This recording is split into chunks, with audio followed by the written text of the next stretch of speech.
Railway took over ownership of this property, and in 1906 they upgraded the line by raising it up on a field, adding a second track, and they modernized the signal system to the standards of that era. That still, however, was not enough to satisfy Southern Railway management. Right, Dave? That's right. So in 1954, they abandoned this route that we're using today through the tunnel in favor of a new route around Missionary Ridge, bypassing that tunnel that is still used today by Southern Railway successor, Norfolk Southern. No, he's not the one driving. He's in charge of the entire train. The engineer runs the locomotive. And I just said like 2 minutes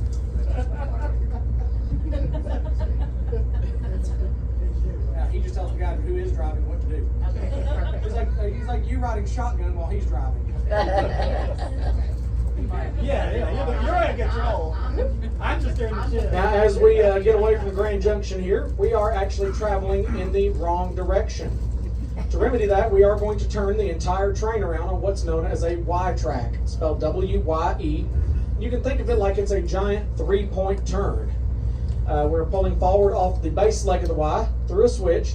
Once that switch is thrown behind us, the locomotive will push the train in reverse around the east leg of the Y through another switch, and then we'll pull forward down the west leg and head for our destination tonight. Now, compared to our turntable at East Chattanooga, the Y does take up a significantly larger amount of real estate. To put it mildly, give me 40 acres and I'll turn this rig around. As we back around the Y, we'll talk a little bit about the rail cars on our train tonight that y'all are riding on. The car on the very back of the train tonight that I'm speaking from is car number 857. 857 was built in 1947 by the Edward G. Budd Company of Philadelphia, Pennsylvania for the Richmond, Fredericksburg, and Potomac Railroad. And it was used on trains such as the West Coast Champion, the Silver Meteor, and the Havana Special. And the car is a lightweight car, weighs about 70 to 75 tons, and is made out of stainless steel. Yeah, 70 to 75 is lightweight. And lightweight being 70 to 75 tons compared to the other two cars on our train, which are heavyweight cars weighing between 80 and 90 tons apiece. Now, the middle car on our train tonight is car number 1000. 1000 was built in 1925 by the Pullman Company of Chicago, Illinois for the Southern Railway, and it features adjustable windows that can be raised and lowered. And then the car at the very front of the train tonight is car number 906. At 99 years old, 906 is the oldest car on the train, built in 1924 by the Pullman Company for the Central of Georgia Railway. And it was used on trains such as the Seminole, the Dixie Limited, the Flamingo, and the Man O' War. Number 906 is unique from the other cars on our train tonight in the fact that it is what's known as a Jim Crow car, meaning that it is segregated and it still retains a central wall in the middle that divides the car into two distinct halves. It is one of only 3 known examples of Jim Crow cars in the United States maintained in active service with that wall intact. Other cars, with the other 2 being located at museums in Duluth, Georgia and Parrish, Florida, respectively. Other cars of that style that have that wall intact are merely display pieces and do not operate, while others that operate had their walls removed in the 1950s. An example of a desegregated Jim Crow car is car 907 in our collection. You'll see that car in just a couple of minutes as we head down the west leg of the Y. It will be on the left in our display yard. And it was desegregated in 1955. Now, we are unsure as to why the wall was left in place in the 906. However, we have chosen to leave it in place today for historic preservation reasons, because a nation that does not learn from, remember, or preserve its history is doomed to repeat it. And if you don't remember anything else tonight, I hope you remember that. Now, we have now backed into our tail track over here at Cromwell Road, where you drove in a little while ago. The switch has been thrown in front of us, and the locomotive will now begin to pull the train westbound for East Chattanooga. Think about that. As we start down the west leg of the Y, on the left you will see our display yard. Some of the equipment you'll see in there will include dining car Greenville, built in the early 1950s for the Atlantic Coastline Railroad and used on a train called the Champion.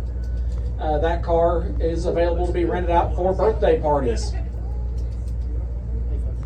You'll see two other coaches, the Virginia Polytechnic Institute and the Emory and Henry College, both built in 1949 by the Budd Company for the Norfolk and Western Railway.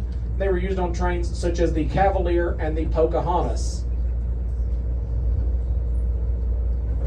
And then once we go by the little crossing down here, the next three cars you will see will be cars 390, 907, which I mentioned a minute ago, and 661. All three of those cars were built in 1947 by the American Car and Foundry Company for the Central of Georgia Railway, and all three of them were used on a train known as the Nancy Hanks No. 2, operating daily between Savannah and Atlanta, Georgia. That will be cars 390, 907, and 661.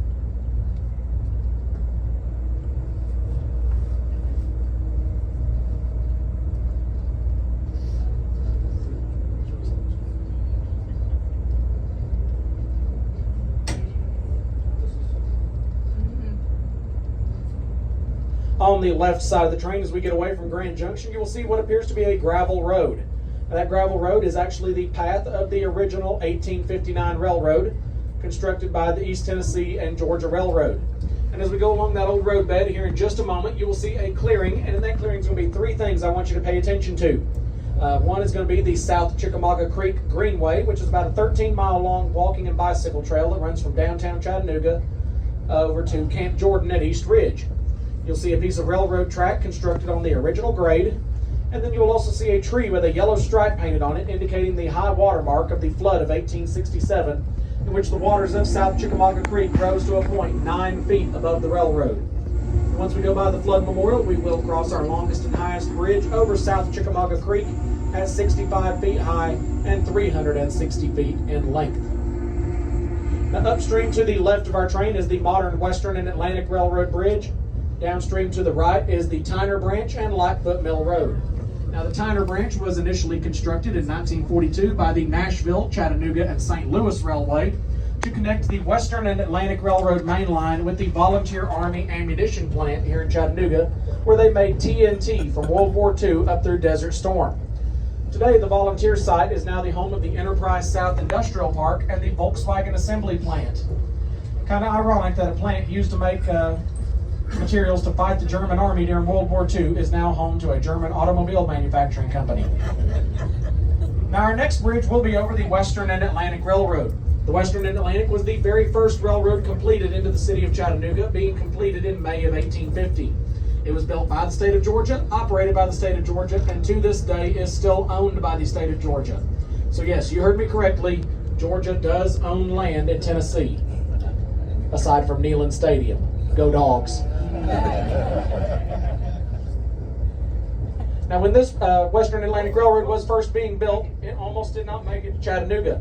The reason being, it is the Georgia State Railroad.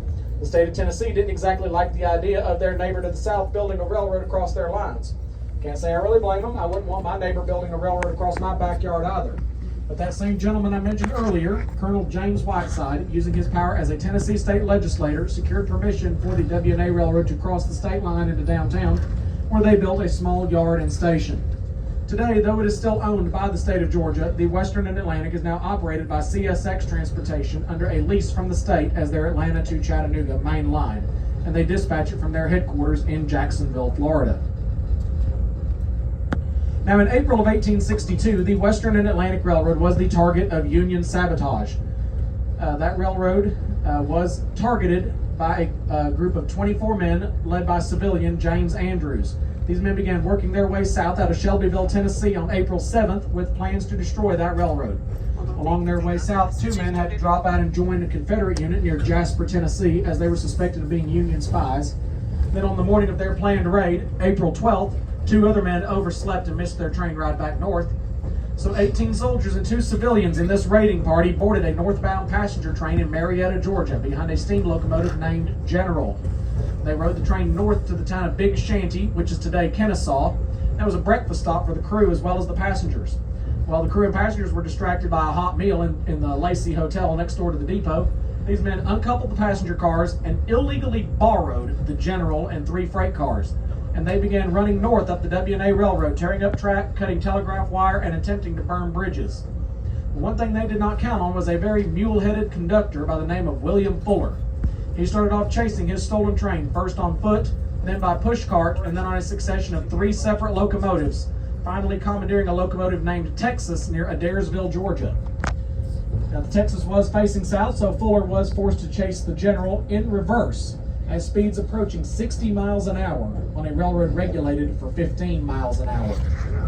I think he was a little mad.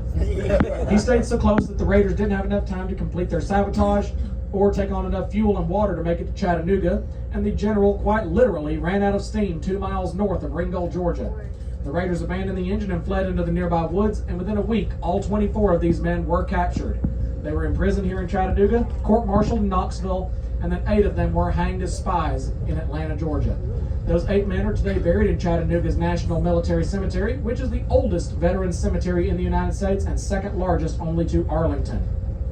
The rest of the Raiders either escaped from their prison cells or were paroled back to the North in a prisoner of war exchange in 1863. And of these 24 men, 19 of them became the very first recipients of the Medal of Honor, our nation's highest military award, with the very first one in history being awarded to Private Jacob Parrott. For more information on the Great Locomotive Chase, I encourage you to pick up a copy of the book Stealing the General by Russell Bonds, or if you want some entertainment on it, you can watch Walt Disney's 1956 film The Great Locomotive Chase, starring Fess Parker and Jeffrey Hunter.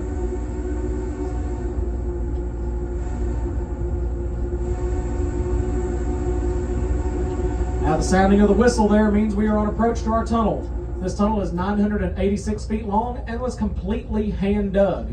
No blasting at all was done during its construction. 2 crews began digging in 1856, breaking through the middle in 1858, only 3 inches off center side to side of one another.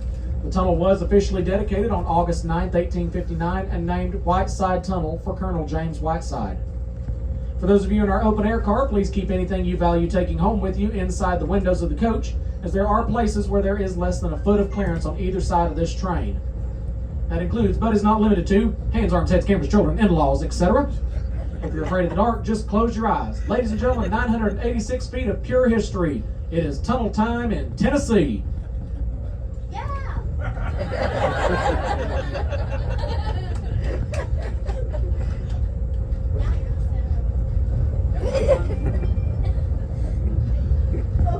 You done stole the show.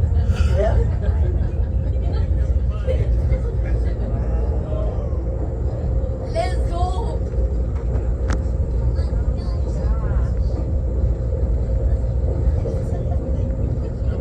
You said we were afraid of the dark.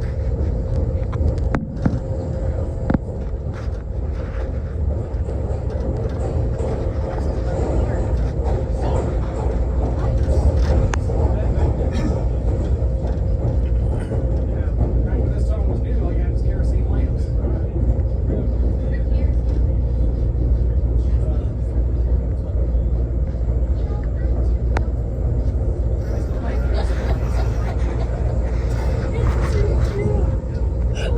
As we exit from the tunnel, we are in an area of Chattanooga that was highly contested over during the battles for Missionary Ridge in November of 1863.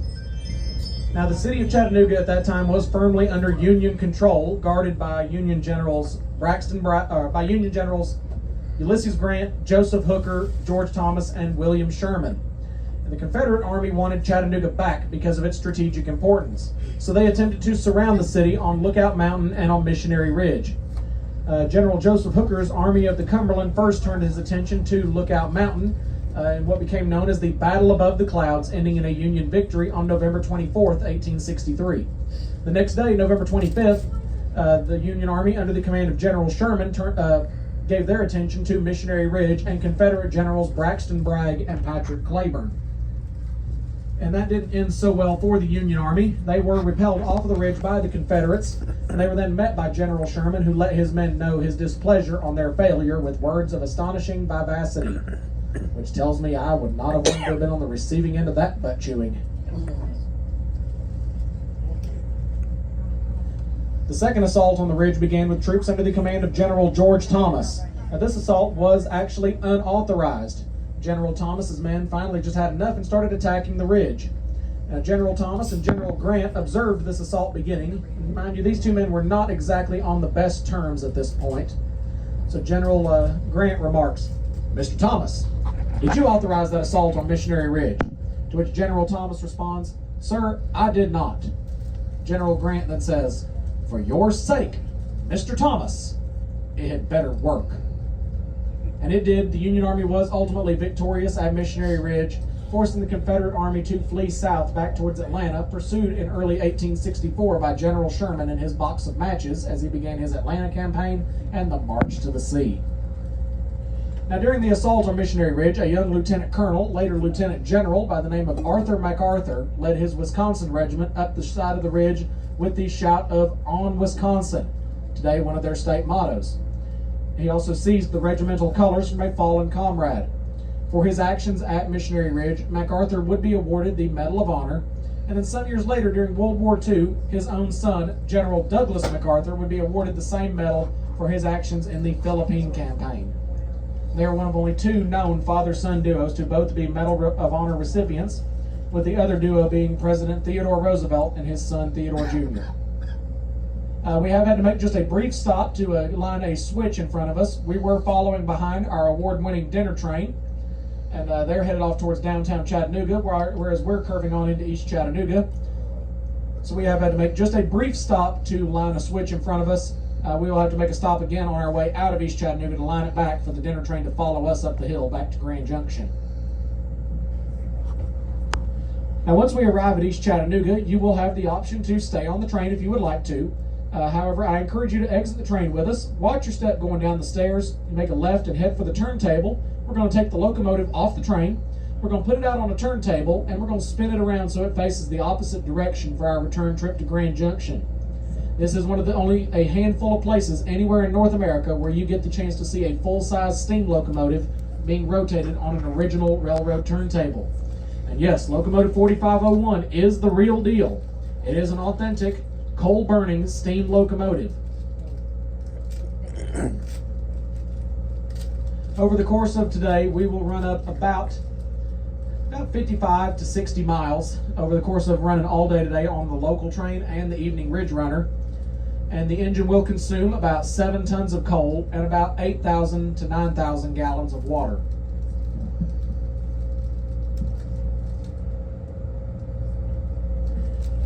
Also here at East Chattanooga, our depot will be open with a selection of snacks and souvenirs available for purchase, including glass bottle Coke products made locally here in Chattanooga by the Chattanooga Bottling Company, and also Clumpy's Ice Cream, also a local company. And here at East Chattanooga, we have 2 unique flavors that can only be purchased here at East Chattanooga, those being Smokin' Cinders and Rocky Railroad. Smokin' Cinders is one of my personal favorites. We'll also have a little bit of entertainment here at East Chattanooga, provided by our own singing conductor, the legendary, in his own mind, Robert J. Duncan Sr.